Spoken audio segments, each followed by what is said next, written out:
and we gave it to our children. But believe me, those young girls, 2 girls we have, Derya and Defne Nur, they said, we love foreign children, we love world children at large, but we want our best friends to be Egyptian children. So they opted for an Egyptian international school. We were reluctant in the beginning, and now we don't know how we're going to break away, and so do our children. Each and every one of you around these tables tonight, we have a story. We have some memories together. We have achievements, sometimes disappointments. We never had anger. We may have had some disappointments and frustrations. But this country, when you love Egypt, Egypt rewards you with such a passion that you cannot possibly afford by the strength of cash money. We are going to take away a lot of happiness, a lot of happy moments. We gained a lot of positive energy. Cairo tests you physically, your endurance, your health, your patience, your tolerance, your flexibility, your talent. It tests you really hard. And once it's convinced that you have something to offer, then it just surrounds you with such love and passion that every single citizen of Egypt we have come across in this country. You cannot imagine, and I'm not exaggerating, how many times my car has been stopped and people touched my car and kissed my flag. This does not happen across the world, maybe in any other country. We are different people. We are different people by language, by nature, by geography, but we are united in hearts, in history, in culture, in religion, in social habits and customs, in family values, in friendship, in devotion, in commitment, in loyalty, in belief. You may have some of your generations less educated, impoverished. Yes, this country has 2 major problems, and I always cite it as 2 enemies. 2 enemies that mankind has to fight and win throughout the world. One is illiteracy, jahl. The other is poverty, faqr. We have no luxury of not winning these 2 wars. Some people may criticize or may consider our countries developing or lesser developed countries of the world. They should simply go back to history books and read history. Those who understand history must read history to realize what they're talking about. Yes, Egypt is where everything has started. Until anything deeper than Egypt is invented, and so far it has not been invented, this is where everything has started. This is where Dunya. We recognize this in Turkey. On the northern shores of the Mediterranean, when we look towards the south, we talk about Dunya. We have no jealousy about the grandeur, the glory, the depth, the civilization of the peoples of the Nile. Whether they're Muslims, non-Muslims, whether they're upper valley people, lower valley people, whether they are fellahin or urban people, whether they are rich or poor. Yes, were we different, as Inge and I, we said we promised to each other to be different from others. We indiscriminately opened our homes to all Egyptians. And I'm very proud to say, and like also as we watched this evening around these tables, many Egyptians said that your house is one that from all walks of life, from all segments of the Egyptian society, people come. People come every time. They don't get tired of your invitations. They don't think that you are so oppressive. They don't think that you're doing too much. They think this guy is interesting, this family is nice. Let's go and see what they are going to say this time. You always listen to us with patience, even when you disagreed, for which we are grateful. We have hosted poor people, rich people, educated people, uneducated people, needy people, helping people, angry people, disappointed people, sad people. We hosted them. In my short span of life, 55 years I am on this earth, and 32 years in public service, and nearly 20 years with my wife, beautiful Inge. I have never come across such professional, individual, personal satisfaction, as I have said, in every bit of our life in this country. Yes, it has been tiresome and sometimes over-intense, but we were satisfied all through. It's very difficult in diplomacy to achieve results because this is one profession where you have to really plan hard. You have to get commitment of the sending government and the receiving government, and you have to mobilize resources, convince people, convince technocrats, the decision makers to implement things. We were so fortunate that literally, I would say literally, 90% of the ideas we put forth as ideas of this embassy in Cairo, in Fish Market, Giza, governments on both sides, government here on both shores of the Nile, the society of what you call the ancien and the new, the young and old people, the poor and rich people, they always agreed.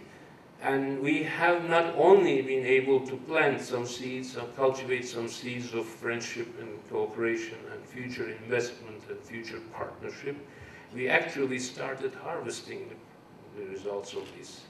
You have two very distinguished Turkish ministers, and already two, and I think several other prominent Egyptian dignitaries are around us, and some have left and some may still come.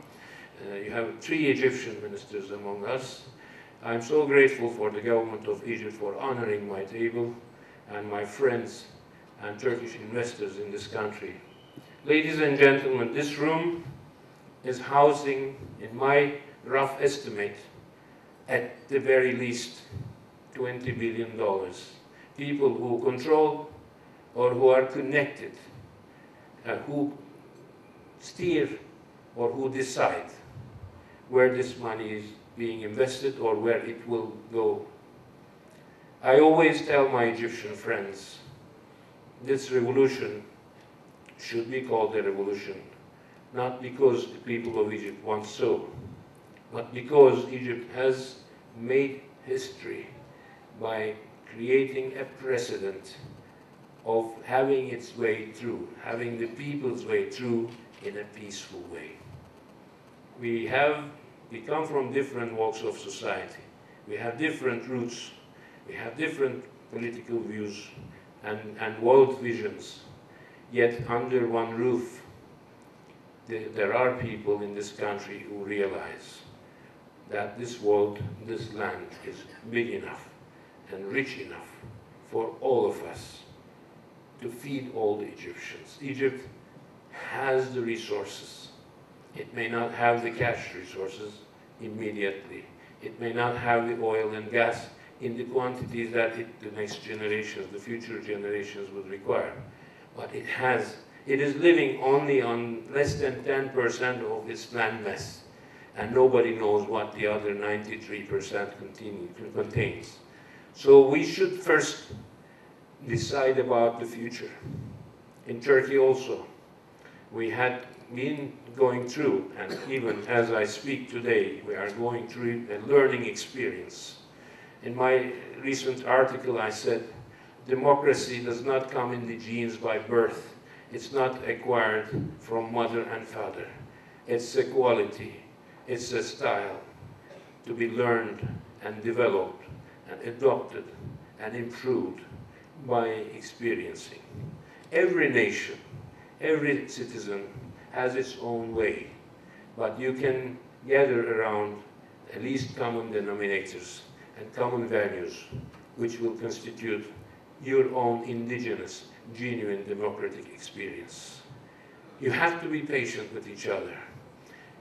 There are countries, and some of them are our neighbors, who had revolutions with not scores of people getting collaterally affected or dying or injured, but who have been slaughtered.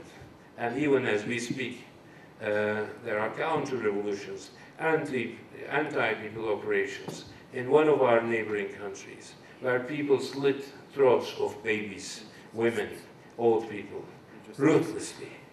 We have to really appreciate what the Egyptian people have gifted to us and what they asked in return. And if you read the history of revolutions in the world, you watch, you witness, you learn, and you remember the heads falling, the societies becoming criminal, genocidal, to the extent that hundreds of thousands of people go into civil strife and sometimes open hostilities wherever these kind of revolutions took place. People who rise up against tyrants, dictators, autocrats, despicable criminals, they go out and take revenge. And as a result, sometimes innocent people lose their lands, sometimes innocent people lose their factories, their money, their families, their wealth, and their society. Millions of people, of at least more than one country around us, have become forced exiles in other countries. They have carried their fortunes, their wisdom, their education. They enriched other societies and countries instead of contributing to the future and building a better future for their own generations. Yet, in our country, in your country, people choose to make clear, make known their demands peacefully. Not a single revolutionary group or force or individual in this country, neither in public nor in private, has asked for other people's property, other people's capital, other people's land, other people's family, other people's other assets. But they want dignity and justice and a better future and hope. This is the least we can give to people. This is the least we should offer to people. They are all Egyptians, they are all Turks, whether it's in Anatolia or in the land of the Nile. When the people rise, as I said in 2010, in one of your channels, in a live interview, the speaker asked me, "Ambassador, are you going to shy away? I'm asking you your vision." This was after your elections in 2010. "I'm asking your opinion. What is going to happen in Egypt?" And I said, okay, I don't shy away. I don't choose questions. I simply don't do politics. But as a family member, as a true friend, if you ask my opinion, I'll give you my opinion.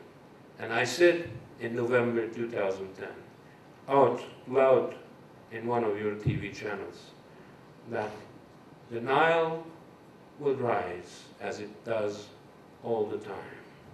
But this time, it is not going to flood its banks, but it's going to carry the people of Egypt into 21st century, once again as a glorious nation, as a cradle of civilization. Egyptians, we are proud of you, and we are proud of being your friend and partner. We will always remain so. It's not a political choice for us. It's a pleasant duty for us. Some of your peoples, including the Mephians, those who like fitna, those who like to gossip, those who like to speculate, they say, Turkey has a hidden agenda. Do we have a hidden agenda? No, we have an open agenda. Our agenda, I announce with great pride and honor, is friendship and partnership. We are not going to shy away when my friend and neighbor is in trouble. We're not going to just escape or turn our back when your house is in fire. We're not going to just bend our hair to the side, our head, and ignore when something happens in our home because things are not as they used to be yesterday. You may be wondering what's happening in Turkey. What's happening in Turkey is important. It will remain important. But it's not like what happened in Tahrir. It is very important what happened in Tahrir, but it's very important for the Egyptians. What's happening in Turkey is important for the Turks. we are just realizing that our world truly has become a village with the technology, with the means of communication, with the social media, with the children. My girls, I touched the computer when I was 37 years old. My two girls, they started playing with the computer when they were 3 years old. They were hardly walking, but they were using this mouse. So this is the new reality. Whether you like it or not, whether you agree or not, whether you recognize or not, whether you're talented and knowledgeable or not, it is happening. This is the revolution of the 21st century. And I don't know how it will unfold 10 years from now, but what I'm having, my next door, in the seat inside, what my daughter reads and watches, and the answers she's giving to questions that I was not able to answer when I was 35 or 40 years old, and even today, she's giving such intelligent answers, and they are not memorized answers. These people, the young generations, they are reading and learning and absorbing everything, and they have the means, and they see and watch. The world is not becoming more violent.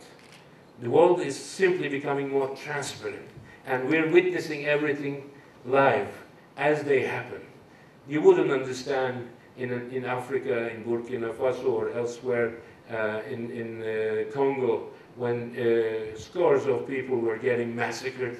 You wouldn't realize genocides took place in some countries for months until some other force rise up and some kind of an outburst of social conflict becomes visible. But now the world has become more than a village. The world has become like our palm. People just watch and they read it. It's not magic, it's just technology. And those who cannot adjust and harmonize, and those who ignore the emerging forces of the society, they will lose the momentum, and they will be simply left in history, and they will become part of history. Turkey and Egypt will not become part of history. Turkey and Egypt are civilizational. We are the children of Mesopotamia and Anatolia. Egypt is the children of the Nile. So these two generations, they will moderate the future. They will create an axis, not an axis of threat, but they will create an axis of peace and stability. It will take time until we convince our own peoples and understand and master how we are going to move ahead. But we are starting to learn, and we learn quick. And then we will convince our neighbors that we will not become a threat to them, but we will moderate them. Whether it's in the world of Islam, between Sunnah and Shia, whether it's in the East and West, whether in Islam and non-Muslim societies and states and nations of the world, whether it's big powers versus underdeveloped and developing nations. Yes, we are civilization. We have something in Egypt and Turkey that others do not. We have the location. This is where the mankind rose. And this is where the mankind will rise again. We may have 40%, 30% illiteracy. We may have 25% of our society below $2 a day. We're not embarrassed. We're not ashamed. We're just realizing, and we should be determined to resolve these questions. We shouldn't. I don't sleep at nights. I believe, and I'm crossing the age of 50, every minute I'm living at the time when I'm productive, and when I see what the humankind, the mankind, the civilization needs, every minute that I spend sleeping is wasted time. So I don't sleep. We should not sleep. We should not stop. We should only work. We should do the right things. We should not judge. We should not argue. People who have a sense of duty and responsibility for the future, they should simply go out and do it. And watching and waiting until somebody tells you what is right to be done, it is just a waste of time. So you are intelligent people. You are the people of the future. You are Egypt. You are Turkey. There are people who have invested in the future of this country. We invested. We believe in Egypt. We don't wait. We don't shy away. We don't blackmail. We don't keep Egypt when Egypt knocks at the door. We don't ignore the knocks. We open our doors and our hearts. Make your generations believe. These two nations, these two great, glorious, civilizational nations of the world should get closer. They should not assimilate. They should not integrate. They should not overwhelm each other. They should simply partner as two sovereign equals. And this is doable, as we did today. Minister Bishir, thank you very much for organizing this beautiful reception to my two ministers and the visiting Turkish delegation. Dear my ministers from Turkish government, we thank our Prime Minister, we thank our President, we thank you for bringing what you have delivered to people of Egypt. My friends, just watch tonight what we did for Egypt today. Clean spirit needs clean body, and clean world needs clean states, and clean states need clean cities. We are going to collect garbage with the governors of Giza and Cairo, and whoever else wants to do it. We will collect garbage with the ministers. We will collect garbage and we will clean this country and keep it clean so that spirits get clean, the world gets clean, the cities get clean, Egypt and Turkey gets cleaner. And then we will build a better future. Thank you very much, Egypt. Thank you very much, Minister. Thank you very much, ladies and gentlemen. And we don't say goodbye. We say see you again.